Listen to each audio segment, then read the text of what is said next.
गत सरकार घोषणा करथिले एई पश्चिम ओडिशार बरगढ़ जिलार सहेला ठारे चाषी माननको क्विंटाल प्रति 100 टंका बोनस देवा लगी नवीन पट्टनायक सरकार घोषणा करथिले 100 टंका आपण माने समते घोषणा मुताबक आपण माने पाइले कि से पैसा पाइले नाही हाथ हलौछंती भाई माने 100 टंका कौन 1 टंका मध्य हमको मिलिला नहीं किंतु नवीन बाबू घोषणा करथिले घोषणा करिबा सर्वस्व विजु जनता दल सरकार केवल घोषणा करते काम करी देखांती नहीं और समस्त मां मानकु एवं गुरुजन मानकु मु कहिबा पई चाहे निर्वाचन पूर्वरु जते बेले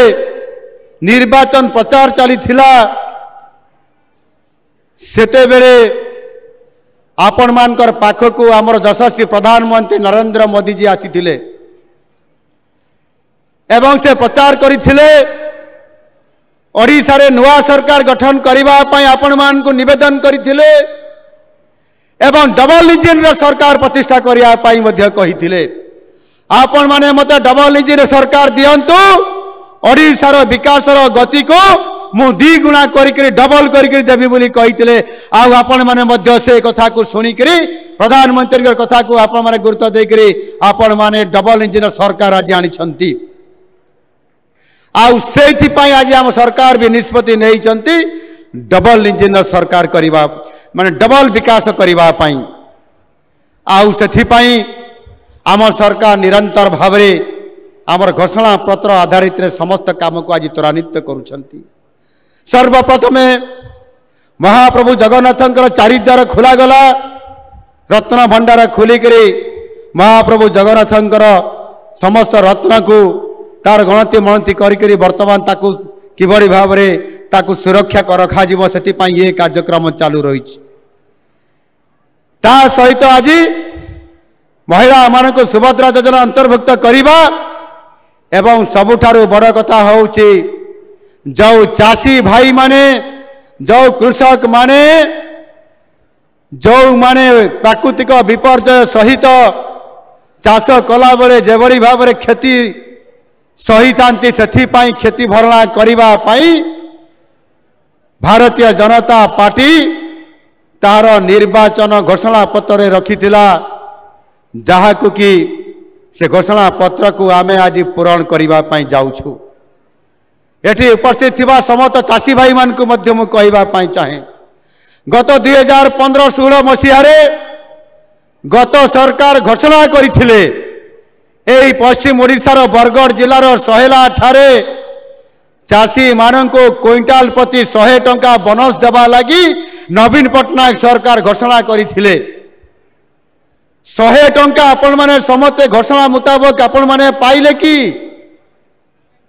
से पैसा पाइले नाही हाथ हलौछंती भाई माने 100 टंका कौन 1 टंका मध्य हमको मिलिला नहीं किंतु नवीन बाबू घोषणा करथिले घोषणा करिबा सर्वस्व विजु जनता दल सरकार केवल घोषणा करते काम करी देखांती नहीं किंतु भारतीय जनता पार्टी रो सरकार घोषणा तो करथिले जते बेले हमरो मैनिफेस्टो रे थिला सरकार आसिला परे मध्य आज आमे हमरो कैबिनेट रे अनुमोदन पास करेछु आमे सेही चाषी मान को तांकर क्षति पूरण भरणा करिबा पई प्राकृतिक विपर्यय समय रे जो क्षति होइताय केते बड़े बन्या केते बड़े बात्या आपनकर दाना ए वर्ष आसीथिला आउ केते बड़े लेंगड़ा पोक सहित केते बड़े अदिनिया वर्षा रे मरुड़ी हेबा परिस्थिति रो मुकाबला करी पारि न थाय चाषी आउ सेहि पई चाषी बेले बेले दुख रे भांगी पड़े ऋण परिशोध करि पारे नाही शेष रे आत्महत्या करिबा पई मध्य परिस्थिति तार पाखकु आसी थाय सेहि बड़ी परिप्रेक्षी रे मिछ घोषणा करिथिबा गत सरकार रो नवीन पट्टनायक सरकार रो सहेला रे 100 टंका देवा पाई बोनस कहिथिला किंतु देला नहीं से चाषी माननको ठकी देला से चाषी माननको मिछ कथा कहि करी भोट ग्रहण करिबा छडा किछि काम करंती नहीं आ आम सरकार आसीबार गोटे दिन पर घोषणा है आम कैबिनेट रे पास करैलु आउ वर्तमान धान संग्रह करिवार पेडी प्रोक्योरमेंट करिवार दिन एवं तारीख मध्य गोटे गोटे जिले में आरंभ होईछि। आम सुंदरगढ़ जिले में आगामी डिसेम्बर मासरे ये आरंभ होगा जाऊँच। आसंता डिसेम्बर मास 8 तारीख रे जोटी नवीन बाबू घोषणा करिथिला सेही बरगढ़ सहेला ठारे आम सरकार से दिन चाषी मानंको असिस्टेंट इनपुट देवा पाई आर्थिक सहायक अधिक देवा पाई जहाँ एमएसपी बा सर्वनिम्न सहायक मूल्य प्रति क्विंटाल रे 2300 टंका केंद्र सरकार दौरान एवं जहाँ चाषी को अधिक देवा पाई आम सरकार घोषणा करथिले क्विंटाल प्रति 3100 टंका 3100 टंका देवा पाई ताकू कैबिनेट रे अप्रूवल हेइछि। आसंता डिसेम्बर मास 8 तारीख रे सही पश्चिम ओडिशार बरगढ़ जिलार सहेला ठारे पर क्विंटाल रे 800 टंका दिया जिवो प्रति क्विंटाल रे चाषी को 800 टंका हिसाब रे दिया जिवो। जदि चाषी गोटे चाषी जदि 50 क्विंटाल धान जदि सरकार टारे बिक्री करिवो बा देवो ताहेले सीए 40,000 टंका अधिका एक्स्ट्रा सीए टंका पाइब 40,000 टंका 50 क्विंटाल धान रे मूल सहित मिसेले तार डबल आहुरी हेबो। ए प्रकार आम सरकार आज घोषणा करिकरी काम करिबा आरंभ करिसंती। एडे मु आपण मान को कहिबा पाई चाहे जे नुआ सरकार आसीचंती नुआ योजना नै कि आमर लक्ष्य हासिल करिबा पाई नुआ ओडिशा गठन करिबा पाई एवं ओडिशा को समृद्धिशाली करिबा पाई आउ सेहिथि पाई आम सरकार घोषणा करिसंती स्वतंत्र उत्कल प्रदेश गठन करिवार 2036 मसीह 100 वर्ष पूरण हम आउ ये 100 वर्ष पूरण करिवार अवसर रे जेते बड़े सरकार 100 वर्ष पूर्ति पालन करिवो सेते बड़े नुआ ओडिशा गठन हेइतबो आउ आम ओडिशा हेइतबो समृद्ध ओडिशा आउ सेते बड़े आमर आर्थिक रे उन्नति आसीथिबो एवं आमर जीडीपी हेइतिबो $500 बिलियन रे पहुंचीतिबो आउ 2027 मसीह रे नरेंद्र मोदी जी आह्वान क्रमे भारत वर्ष विकसित भारत हेइतिबो आउ सेते बड़े ओडिशा मध्य विकसित हेइकरी भारत को समृद्धि करिबारे सहायक हेइतिबो आउ सेते बड़े ओडिशार जीडीपी हेइतिबो $1.5 ट्रिलियन आउ से स्तर में आज आर्थिक स्थिति रे वृद्धि करिबा पाई ओडिशा रे आज किबड़ी भाव रे समस्त को आज समृद्धिशाली करिबा पाई कृषक मानकठू आरंभ करी महिला मान को आरंभ करी नुआ युवक युवती मान को जो माने पाठ पढ़ी शिक्षित होइचंती समानंकु आमे सरकारी चाकरी देवा सहित जो आमर शिल्पर हब हेबा पाई जाउची नुआ पूंजीपति माने आसीबा पाई जो माने ओडिशा को चाहुचंती Utkarsh Odisha make in Odisha conclave 2025 जेते बेले आमे आह्वान देइछु रोड शो करूछु गत किछि दिन भितरे दिल्ली रे एवं मुंबई रे रोड शो करा जाइथिला एवं किछि दिन पूर्वरु आमे जाइथिलु विदेश को जाइथिलु सिंगापुर को पूंजी निवेश आम भारत वर्ष रे करैबा पाई बड़ बड़ शिल्पपति माने राजी हेइछंती ओडिशा रे शिल्प करिवे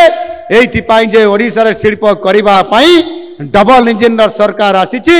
एवं शिल्प नीति आमे स्पष्ट करिछु एठी सुहाइला भरिया एठी इंडस्ट्री करला भरिया ए कथा जे आमे करिबा पाई जाउछु आउ सेथिपाई मध्य ये डबल इंजिन सरकार रो नेतृत्व नौथबा प्रधानमंत्री मोदी जी ओडिशा प्रति विकास किबड़ी भाव रे अधिक स्वतंत्र दिया जिवो सेथिपाई से बारंबार संसद भवन रे मध्य कहिचंती पूर्वोदय अर्थात ओडिशा सबुठारु अग्रणी राज्य होइकरी भारत वर्ष को समृद्धिशाली करैबारे जदि भूमिका नेब ताले सीए भारतर पूर्व रे थिबा ओडिशा राज्य आउ सेथिपाई पूर्वोदय बोली कहिसंती जदि देशर विकास हेबो अर्थात देशर विकासर इंजिन रे ओडिशा हेबो प्रथम बगी ए कथा को से कहला परे आज आमे निष्पत्ति आज नहींचु डबल इंजिन सरकार आज निष्पत्ति नहीं आगामी दिन में ओडिशा को आम समृद्धिशाली करवा आमर लोक मान शक्तिशाली करवा आर्थिक क्षेत्र में सामाजिक क्षेत्र में राजनीति क्षेत्र में स्वास्थ्य क्षेत्र में शिक्षा क्षेत्र में आम समस्ते आज शक्तिशाली हवा। बंधुगण ये सुंदरगढ़ जिला हेउछि हकीर एंतुड़ीशाल। हकी कहले ओडिशा रे सुंदरगढ़ को बुझाए। आउ ये पवित्र माटी रे माइकेल किंडो, पद्मश्री दिलीप तिर्की, पद्मश्री इग्नेश तिर्की, लाजरुस बाल्ला, विलियम खेस, अमित रोहिदास, नीलम संजीव खेस, सुभद्रा प्रधान, नीलिमा कुजूर, ज्योति कनिता कुलू, सुनीता कुलू, नमिता टपंक भरी अनेक अंतर्जातीय क्रीड़ाविद आज ये जन्म नहीं ये सुंदरगढ़ सहित आम ओडिशा को आज गौरवान्वित करिसंती। तांको पाई जोरदार के करताली हुड़हुड़ी टिके हो। आउ मध्य अति खुशी एवं आनंदर कथा आमर यही हकी कर्मभूमि जन्म स्थान ये जो आमर रही सुंदरगढ़ गत सप्ताह रे हॉकी इंडिया सीनियर पुरुष जातीय चैंपियनशिप अनुष्ठित हो जाइछि। खुशीर कथा यही चैंपियनशिप रे आम ओडिशार सीनियर हॉकी दल हरियाणा को परास्त करी प्रथम थर पाई चैंपियन होइछि एवं विजेता मध्य होइछि। एथिरे सुंदरगढ़ रा हमर खिलाड़ी माने प्रमुख भूमिका नेइकरी संपूर्ण भाव रे ओडिशा को चैंपियन करैछंती। मु समस्त हॉकी खिलाड़ी माननकु अनेक अनेक शुभेच्छा और अभिनंदन जनाउछि।